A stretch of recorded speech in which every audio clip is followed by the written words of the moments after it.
Second chapter है बच्चों first order linear partial differential equation. Chapter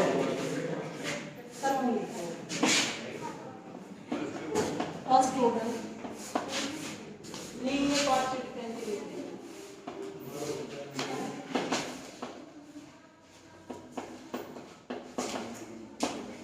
ये है चैप्टर का नाम, first order linear partial differential equation. तो देखो नाम से क्लियर है, सबसे पहले तो जो ऑर्डर रहेगा पार्शियल डिफरेंशियल इक्वेशन का वो फर्स्ट रहेगा, है ना, वन ऑर्डर की रहेगी। दूसरी चीज क्या है, लीनियर होनी चाहिए आपके पास, और पार्शियल डिफरेंशियल इक्वेशन दो होगी, ठीक है। तो जो सेकंड चैप्टर है उसमें किस तरह की पार्शियल डिफरेंशियल इक्वेशन मिलेंगी आपको, जो लीनियर भी होगी और फर्स्ट ऑर्डर की रहेगी, ठीक है। अब देखो फर्स्ट चैप्टर में हमने क्या किया था, formation of partial differential equation by eliminating arbitrary constant और एलिमिनेटिंग आर्बिट्रेरी फंक्शंस, है ना।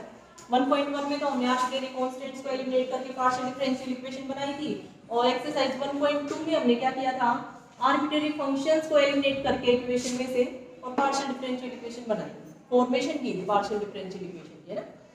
अब सेकंड में हम क्या करेंगे, अब हमारे पास ये पार्शियल डिफरेंशियल इक्वेशन गिवन मिलेगी और उससे हमने सॉल्यूशन निकालना है, ठीक है। ये रहेगा, देखो standard form of linear partial differential equation of first order. इसने जो स्टैंडर्ड फॉर्म दी है ना बच्चों, वो लैग्रांज लीनियर इक्वेशन बोल रहा है, और ये है आपके पास capital P small p Q Q is equal to r, जहां पर ये कैपिटल P कैपिटल Q और कैपिटल R आपके पास दे रखे हैं x y z के फंक्शन, ठीक है। और स्मॉल p ये जहां पर ये जो है ना P Q and R are functions of x y and z, ठीक है। ये चीज है। दूसरी चीज क्या है, ये जो स्मॉल p और स्मॉल q है, ये तो हम पार्शियल डिफरेंशियल इक्वेशन में क्या लेके चलते हैं बताओ, करली z बाय करली x, और ये करली z बाय करली y, यही है। अब जो ये डिफरेंशियल इक्वेशन है ना बच्चों, इसका ऑर्डर क्या है पहले देखो। यहाँ पर P में आपका x y z का कोई फंक्शन हो सकता है, यहाँ पे भी x y z का कोई फंक्शन हो सकता है, यहाँ पे भी x y z का कोई फंक्शन हो सकता है, लेकिन जो पार्शियल डेरिवेटिव यूज हुए हैं इस वाली इक्वेशन में, वो तो करली z बाय करली x और करली z बाय करली y, यही तो है।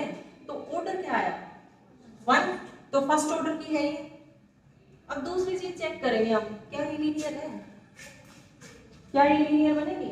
अगर मैंने लिख दिया, मान लिया एक एग्जांपल लिखा मैंने, ZP plus y q is equal to xz, ये एक इक्वेशन लिखी, इसी फॉर्म की है। जो कैपिटल P है वो हमारे पास क्या है, x y z का कोई फंक्शन है, z ले लिया मैंने। जो कैपिटल Q है वो हमारे पास क्या है, x y z का कोई फंक्शन है, मैंने स्मॉल y ले लिया। और जो r है वो भी आपके पास क्या है, x y z का कोई फंक्शन है, वो x z ले लिया मैंने, है इसी फॉर्म की। क्या ये लीनियर इक्वेशन बन रही है आपकी, जो पार्शियल डिफरेंशियल इक्वेशन ये लीनियर है आपकी, ये कर चुके हैं ना डेफिनेशन लीनियर की। क्या डेफिनेशन थी, एक पार्शियल डिफरेंशियल इक्वेशन है, उसमें जो डिपेंडेंट वेरिएबल है और उसके जितने भी पार्शियल डेरिवेटिव्स है वो सारे फर्स्ट डिग्री में होने चाहिए, है ना, उनकी पावर नहीं होनी चाहिए। और दूसरी चीज क्या थी कि वो आपस में मल्टीप्लाई में नहीं होनी चाहिए। अगर ऐसा है तो क्या बोल देंगे, लीनियर है हमारी जो पार्शियल डिफरेंशियल इक्वेशन है, अदरवाइज नॉन लीनियर। अब एक बात देखो, यहाँ से जब आप लिखोगे बच्चों z करली z बाय करली x, बाकी टर्म्स को छोड़ो, यहीं पे देखो ये डिपेंडेंट वेरिएबल और ये उसका partial derivative with respect to x दोनों मल्टीप्लाई में है ना, मल्टीप्लाई में है तो लीनियर तो नहीं है ये। और पढ़ कैसे रहे हैं हम, first order linear partial differential equation, तो ये एक टाइप है लीनियर। वैसे तो देखो सेमी लीनियर होती है partial differential equation, quasi linear होती है, लीनियर होती है और नॉन लीनियर होती है, ये चार टाइप होती है हमारे पास, ठीक है। लेकिन आपके सिलेबस में है नहीं तो इसलिए मैंने डेफिनेशन बताई नहीं। यहाँ पर ये जो टाइप बन रही है ना, ये हमारे पास क्वासी लीनियर वाली टाइप है, जो सॉल्यूशन हम पढ़ेंगे यहाँ पे वो क्वासी लीनियर का सॉल्यूशन पढ़ेंगे। Quasi linear partial differential equation given होगी आपके पास और उसको सोल्व करके हम इसका सॉल्यूशन बताएंगे। जहां पर ये पी क्यू और आर एक्स वाई जेड के फंक्शन आ जाए ना तो वो कैसी हो जाएगी आपके पास, ये जो बनेगी quasi linear partial differential equation. ठीक है, नहीं पूछा जाएगा आपसे, पेपर में नहीं पूछा जाएगा। ठीक है, अब देखो इसको बोलते क्या है हम, लैग्रांज लीनियर इक्वेशन। इस टाइप की इक्वेशन को हम बोलते हैं लैग्रांज लीनियर इक्वेशन। ठीक है बच्चों, देखो ये ध्यान रखना बहुत ज्यादा जरूरी है कि पेपर में क्योंकि सारी पार्शियल डिफरेंशियल इक्वेशन मिलेंगे आपको और हर पार्शियल डिफरेंशियल इक्वेशन का सॉल्यूशन निकालने का अलग अलग मेथड है। जैसे अब सेकंड चैप्टर में हम पढ़ेंगे first order linear partial differential equation, मतलब इस टाइप की इक्वेशन अगर आपके पास है तो उसको सोल्व करना सीखेंगे हम सेकंड चैप्टर में। ठीक है, थर्ड चैप्टर में क्या आ जाएगा, first order non linear partial differential equation. Third chapter में ऑर्डर तो उसका वन ही रहेगा लेकिन लीनियर के बजाय नॉन लीनियर आ जाएगी आपके पास इक्वेशन। ठीक है, अब पेपर में तो वो ये नहीं बताएगा ना आपको कि ये सेकंड चैप्टर का है, ये थर्ड चैप्टर का है, ये फर्स्ट चैप्टर का क्वेश्चन है ना, वो तो आपको खुद देखना पड़ेगा कि कौन से का है। तो कैसे समझ पाओगे अगर इस टाइप की, अगर आपको इस टाइप की पार्शियल डिफरेंशियल इक्वेशन दिख रही है तो ये समझ जाना है कि ये तो हमारे पास क्या है, लैग्रांज इक्वेशन है ना, मतलब first order linear partial differential equation, यानी कि सेकंड चैप्टर का है ये क्वेश्चन, है ना। और सेकंड चैप्टर का क्वेश्चन ये दिमाग में आना चाहिए किस तरह से सोल्व किया जाता है, तो इस तरह से कर पाओगे आप पेपर में अटेम्प्ट। अगर आपने इस तरह से समझ के नहीं किया ना कि ये सेकंड क्वेश्चन में इस टाइप के क्वेश्चंस है, थर्ड चैप्टर में इस टाइप के हैं, फोर्थ में सेकंड ऑर्डर और हायर ऑर्डर के आ जाएंगे पार्शियल डिफरेंशियल इक्वेशन जिनको हम सोल्व करना सीखेंगे। ठीक है, तो ये ध्यान रखना है सबसे पहले तो आपको कि जो सेकंड चैप्टर में है वो क्या है, first order linear partial differential equation है। और इसमें भी कौन सा केस है, P plus Q is equal to R, जहाँ पर P Q और R आपके पास एक्स वाई जेड के फंक्शन हो सकते हैं और ये स्मॉल p और स्मॉल q तो यही डिनोट करते हैं हम। ये आपके पास quasi linear partial differential equation बनेगी और इसी को सोल्व करना हम सीखेंगे। Linear partial differential equation of first order of the form, इसको हम बोलते हैं लैग्रांज लीनियर इक्वेशन। तो यहाँ पर आपकी बुक में आपको जहां कहीं भी मिलेगी ये लैग्रांज मिलेगी, Lagrange linear equation.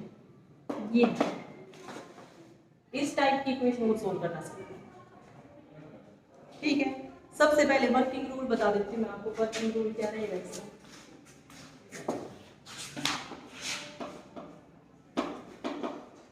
Working rule, solution निकालने का वर्किंग रूल है बच्चों। इस टाइप की इक्वेशन अगर आपको सोल्व करनी है तो सबसे पहले जो भी इक्वेशन गिवन मिलेगी, ठीक है, उसको कंपेयर करवाओ इससे, कंपेयर करवा के कैपिटल P कैपिटल Q और कैपिटल R की वैल्यू निकाल लोगे। जो भी इक्वेशन गिवन मिलेगी उसको इससे स्टैंडर्ड फॉर्म से कंपेयर करवा के कैपिटल P कैपिटल Q और कैपिटल R की वैल्यू निकाल लो। ठीक है, राइट द इक्वेशन ये लिखा हुआ है कि आपको फर्स्ट पार्ट में क्या निकालना है, P Q और R, ये वैल्यूज आपको निकाल लेनी है कंपेयर करवा के। ठीक है, standard form. Second, Lagrange auxiliary equation आपको लिखनी है बच्चों, लैग्रांज ऑक्सिलरी इक्वेशन वो लिखनी है। और जो ऑक्सिलरी इक्वेशन होती है वो होती है यहाँ पे dx/p is equal to dy by capital Q is equal to dz by r, ये है बच्चों। ठीक है, सबसे पहले अगर आपके पास लैग्रांज लीनियर इक्वेशन है तो आप जो भी क्वेश्चन है उसको कंपेयर करवाओ स्टैंडर्ड फॉर्म से, कैपिटल P कैपिटल Q और कैपिटल R की वैल्यू निकालो। सेकंड स्टेप में आपको क्या करना है, लैग्रांज ऑक्सिलरी इक्वेशन लिखनी है जो कि ये होती है dx/p is equal to dy by q is equal to dz by r। ठीक है, अब ये तीनों इक्वल है ना, इन तीनों में से कोई भी दो फैक्टर ले लो आप जिनको आप आसानी से सोल्व कर सकते हो इंटीग्रेट करके। मान लिया ये दोनों ले लिया आपने, ये दोनों फैक्टर ले लिए, फर्स्ट ऑर्डर इक्वल है ना, दोनों ले सकते हो। फिर आप क्या करोगे, अगर इनको इजिली सोल्व कर पा रहे हो तो इंटीग्रेट करो और सोल्व कर दो। ठीक है, फिर इन दोनों को ले लो, इंटीग्रेट करो सोल्व कर दो, दो कांस्टेंट आ जाएंगे आपके पास। इंटीग्रेट करोगे तो कांस्टेंट आएंगे ना, कांस्टेंट ऑफ इंटीग्रेशन इसमें भी, और जब दूसरे को सोल्व करोगे उसमें भी। तो यहाँ से जब आप स्टेप थर्ड में क्या आएगा, ऑक्सिलरी इक्वेशन को जब आप सोल्व करोगे ना तो आपके पास दो आर्बिट्रेरी कांस्टेंट आ जाएंगे, एक को ए बोल दिया और दूसरे को बी, जो कि एक्स वाई जेड का फंक्शन है, y इक्वल टू ये आ जाएंगे। दोनों के दोनों इंडिपेंडेंट सॉल्यूशन रहेंगे, ये दोनों एक दूसरे पे डिपेंड नहीं कर रहे, इंडिपेंडेंट है दोनों। ठीक है, और फोर्थ स्टेप में आपको क्या करना है, जनरल सॉल्यूशन लिख देना है। फोर्थ स्टेप में बच्चों जनरल सॉल्यूशन लिखना है। जनरल सॉल्यूशन किस तरह से लिखा जाएगा, फाइव यू कोमा या एफ लिख दो, इसमें एफ लिखा है, आप 5 लिख सकते हो 0, या फिर v is equal to F. ये दोनों ही मेथड रहेंगे आपके जनरल सॉल्यूशन में। देखो वर्किंग रूल यही रहना है, टाइप अलग अलग आ जाएंगे। देखो किस तरह करवाते हैं, फर्स्ट है आपके पास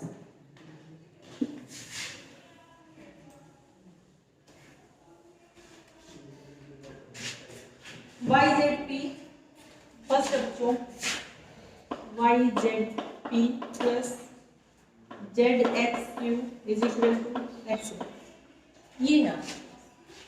ठीक है, अब देखो सबसे वर्किंग रूल में जो फर्स्ट स्टेप है वो क्या रहेगा, जो जनरल जो आपकी स्टैंडर्ड फॉर्म होती है उससे कंपेयर करवा के कैपिटल पी कैपिटल क्यू और कैपिटल आर की वैल्यू निकालनी है, है ना।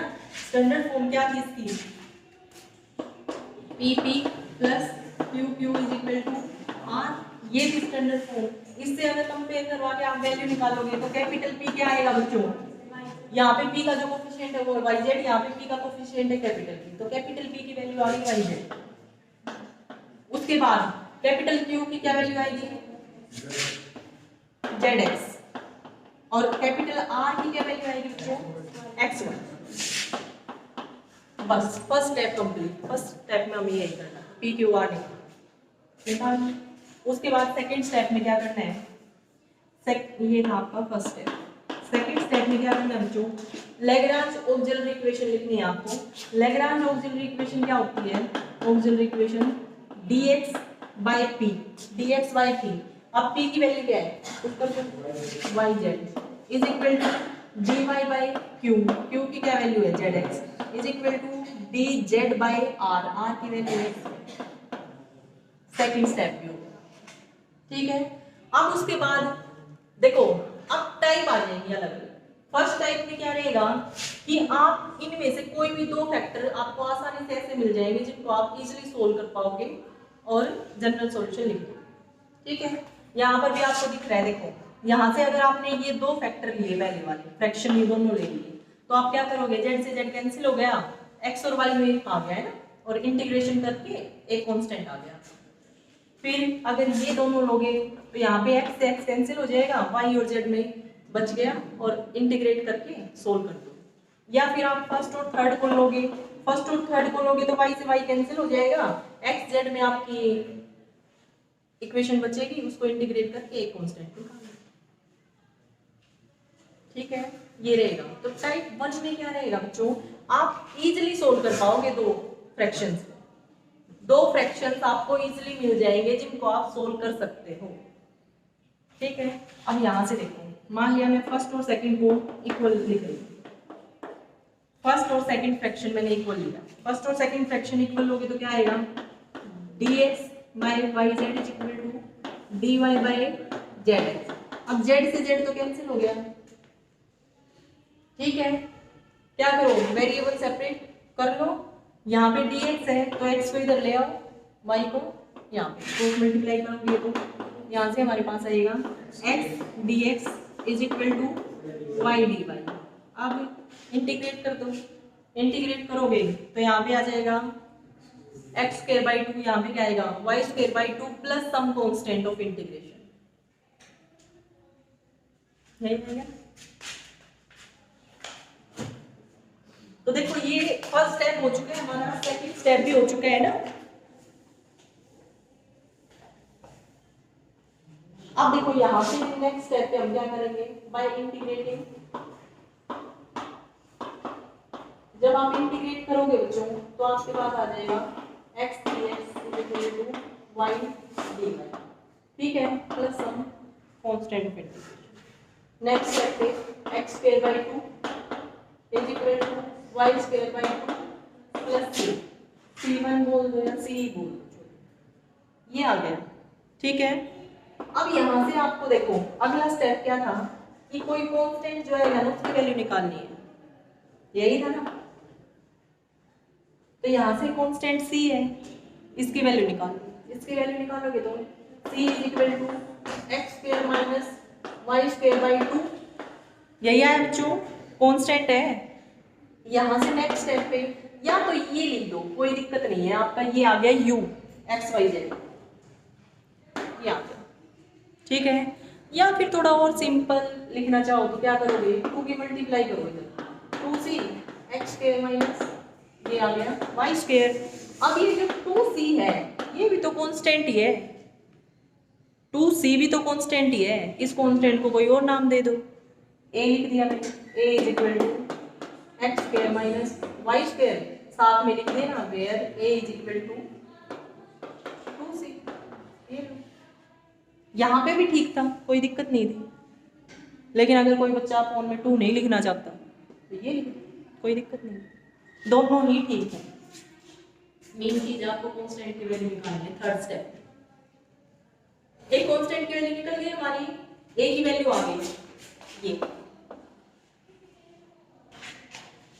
ठीक है। अब उसके बाद दूसरा कांस्टेंट भी चाहिए हमें, वो कैसे निकालोगे, जब हमने फर्स्ट और सेकंड फ्रैक्शन को सोल्व किया तो हमारे पास एक कांस्टेंट आ गया। अब आपकी मर्जी है बच्चों, या फर्स्ट और थर्ड को सोल्व कर लो या फिर सेकंड और थर्ड फ्रैक्शन को सोल्व कर लो, आपकी मर्जी रहेगी, दोनों ही ठीक है। मान लिया हम कर रहे हैं सेकंड और थर्ड को सोल्व करोगे तो x से x कैंसिल हो जाएगा, क्रॉस मल्टीप्लाई करोगे तो y dy = z dx। यहाँ से देखो इनको सोल्व कर रहे हैं अब की बार, तो x से x कैंसिल हो गया, इसमें इधर लेंगे इसमें, ठीक है। अब क्या करेंगे नेक्स्ट स्टेप पे, इंटीग्रेट करोगे तो क्या आएगा, y² / 2 = z² / 2 प्लस c1 बोल दिया क्योंकि c पहले यूज कर लिया, ठीक है। अब यहाँ से हमें क्या करना है बच्चों, c1 की वैल्यू निकालनी है। c1 की वैल्यू निकालोगे तो y² - z² / 2 = c1, वही चीज आ गई। या तो ये आ गया एक कांस्टेंट, कोई दिक्कत नहीं है, इसको लिख दो b, ठीक है। लेकिन अगर कोई बच्चा ये कहे कि नहीं और आगे थोड़ा सा सोल्व करना चाह रहे हैं तो इस 2 को इधर ले जाओ, 2c1 आ जाएगा, उसको कोई नया कांस्टेंट लिख दो, ठीक है। दोनों ही ठीक है। यहाँ से नेक्स्ट स्टेप पे हम लिख सकते हैं y² - z² = b लिख दिया मैंने, जहां पर b आपके पास क्या रहेगा 2c1, तो दोनों कांस्टेंट आ गए। थर्ड स्टेप कंप्लीट, आ गया समझ। अब यहाँ से मैंने सेकंड और थर्ड लिया, इस बात का ये मतलब बिल्कुल नहीं है कि आपको भी सेकंड और थर्ड ही लेना है, आप फर्स्ट और थर्ड भी ले सकते हो अगर उनको इजीली सोल्व कर पा रहे हो, ठीक है। थर्ड स्टेप हो गया। उसके बाद फोर्थ स्टेप, देखो a की वैल्यू आ चुकी है, ये ध्यान रखना, x² - y²। अब हमारे पास a आ गया x² - y² और b आया बच्चों y² - z², ये आ गया। थर्ड स्टेप कंप्लीट है ना। और ये जो a था इसको हमने u बोला था और ये था b। अब लास्ट में जनरल सॉल्यूशन हमें लिखना है, गिवन जो पार्शियल डिफरेंशियल इक्वेशन थी इसका। तो जनरल सॉल्यूशन क्या बनेगा, फोर्थ स्टेप। दो तरीके रहेंगे जनरल सॉल्यूशन लिखने के, या तो आप लिख दो f of u, v। u क्या था, जो a कांस्टेंट आया था वही तो था u, ये यही तो था u थर्ड स्टेप में। तो यहाँ पे लिखो x² - y² और फिर v यही तो था आपका जो सेकंड कांस्टेंट जिसके इक्वल आया था, है ना। तो यहाँ से हमारे पास आ गया Y square minus Z square is equal to 0, या तो ये लिख दो, ये भी जनरल सॉल्यूशन आ गया, या फिर क्या लिखो v is equal to F of U, तो v ये था आपके पास Y square minus Z square is equal to F of X square minus Y, ये भी आपका जनरल सॉल्यूशन आ गया समझ। इस तरह से चार स्टेप है। फर्स्ट स्टेप में आपको जनरल स्टैंडर्ड इक्वेशन से कंपेयर करवाना है, कैपिटल P कैपिटल Q और कैपिटल R की वैल्यू निकालनी है। सेकंड स्टेप में आपको लैग्रांज ऑक्सिलरी इक्वेशन लिखनी है, dx by p is equal to dy by q is equal to dz by r, ठीक है। अब टाइप 1 के क्वेश्चंस में क्या रहेगा कि आप किन्हीं भी दो फ्रैक्शंस को आसानी से सोल्व कर पाओगे, दो कांस्टेंट इजीली निकल जाएंगे। थर्ड स्टेप में आपको वो कांस्टेंट निकाल लेने हैं, a is equal to u x y z और b is equal to v x y z, और फिर लास्ट स्टेप में क्या रहेगा जो जनरल सॉल्यूशन आपको लिखना है, f u v is equal to 0 लिख दो या फिर v is equal to f of u, दोनों ही आगे समझ सबको।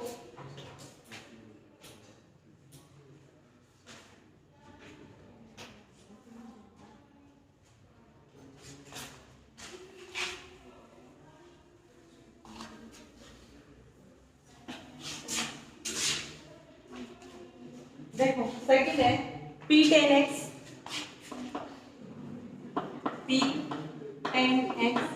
Plus q tan y is equal to tan z, ये है बच्चों, ठीक है। यहां से देखो सबसे फर्स्ट स्टेप आपका क्या रहेगा, कंपेयर करवाना है आपको स्टैंडर्ड इक्वेशन से p p plus q q is equal to r, तो क्या आ जाएगी p की वैल्यू यहां से tan x है ना। देखो इससे कंपेयर करवाना है आपको, जो स्टैंडर्ड इक्वेशन है इससे कंपेयर करवाना है, कंपेयर करवा के वैल्यू निकाल दो। कैपिटल P आ गया आपके पास tan x, capital P is equal to tan, capital Q क्या आया आपके यहाँ से tan y, और कैपिटल R क्या आ गया tan z, ठीक है। फर्स्ट स्टेप का सेकंड स्टेप में हमें क्या करना है, लैग्रांज ऑक्सिलरी इक्वेशन लिखनी है, Lagrange auxiliary equation. Auxiliary equation क्या है बच्चों, dx by p, dx by p है ना, p की वैल्यू आ चुकी है 10, तो ये आ गया dx by 10x is equal to dy by q, q की क्या वैल्यू है 10y, तो यहाँ पर रखो 10y is equal to dz by r, r की क्या वैल्यू है 10, या ठीक है। अब क्या करना है आपको, फर्स्ट टाइप है इजीली सोल्व हो जाएंगे, दो फ्रैक्शंस इजीली सोल्व हो जाएंगे। यहाँ से आप यहाँ से लोगे तो x और y दो वेरिएबल दिख रहे हैं ना, x और y में ही है ये भी tan x tan y, integrate कर दो डायरेक्ट, फिर सेकंड और थर्ड ले लो या फिर फर्स्ट और थर्ड ले लो, ठीक है। इंटीग्रेशन कर लो, दो कांस्टेंट निकल जाएंगे और फिर लास्ट में जनरल सॉल्यूशन लिखो। तो यहाँ पे हम अगर मैं लूँ 1 इज इक्वल टू 2, ये दोनों इक्वल लेके चल रहे हैं, अगर ये दोनों इक्वल होगी तो देखो वेरिएबल सेपरेट तो अपने आप ही है, यहाँ पर भी x है और यहाँ पे y है ना, वेरिएबल सेपरेट, डायरेक्ट इंटीग्रेट करके लिख दो। आपको देखो स्टेप सारे लिखने हैं, बुक में देख लेना, यहाँ से डायरेक्ट इंटीग्रेट कर दूँ, इंटीग्रेट करोगे तो क्या आएगा बताओ, cot x 1/10x cot x होता है ना, cot x dx is equal to integration cot y dy। यहां से जब आप इंटीग्रेशन करोगे तो cot x का इंटीग्रेशन क्या होता है बच्चों, cot x का इंटीग्रेशन log sin x,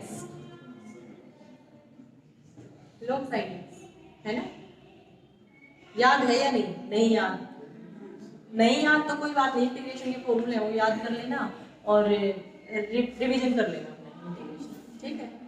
मैं फिर इसका मैं बता भी देती हूँ आपको क्या होता है, cos x by sin x dx, ये है, इस इंटीग्रेशन को सोल्व करना है। तो हम क्या करेंगे, sin x को t पुट कर देंगे, sin x को जब t पुट करोगे तो फिर cos x dx dt के इक्वल आ जाएगा, ये हो जाएगा dt by t, और फिर जब इसको इंटीग्रेट करोगे तो log t, और फिर हमने क्या माना sin x को log sin x, ठीक है। वैसे डायरेक्ट फॉर्मूला भी आपको याद है, यहाँ से आप ये लिखोगे तो log sin x is equal to, इसका करोगे तो बच्चों log sin y। अब देखो ये log में आ गया ना, तो हम जो कांस्टेंट लिखेंगे वो भी log की टर्म में लिख देंगे, ठीक है, ताकि बाद में एंटी log लेके और सिंपल हमारा कांस्टेंट आ जाए।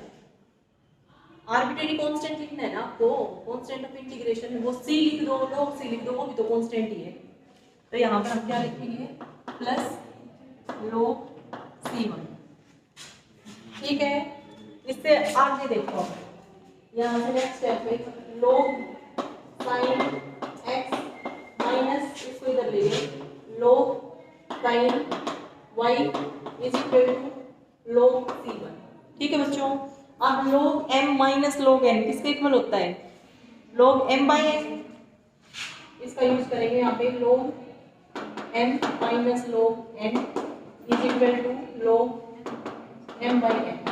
इस रिजल्ट का हम यहाँ पे यूज करेंगे तो हमारे पास आएगा log sin x by sin y is equal to log c1। अब एंटी log ले लेंगे, एंटी log लोगे तो sin x by sin y is equal to c1, ये आ गया, एक कांस्टेंट की वैल्यू आ गई।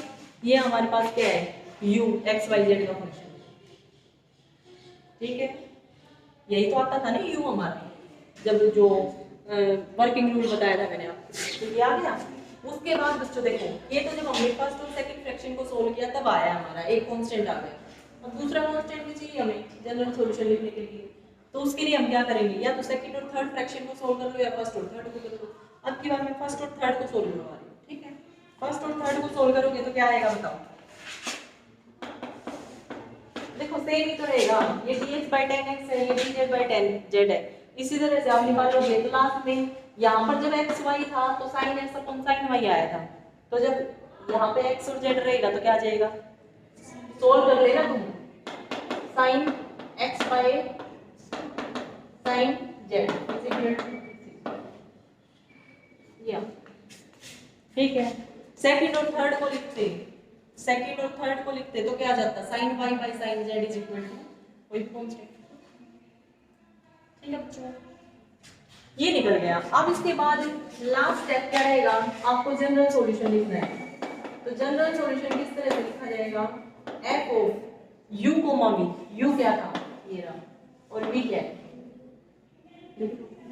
sin x by sin y comma sin x by sin z is equal to 0, या फिर v is equal to f, ये आपका आंसर है, ठीक है। तो फर्स्ट टाइप के क्वेश्चंस कर लेना आप सारे ट्राई।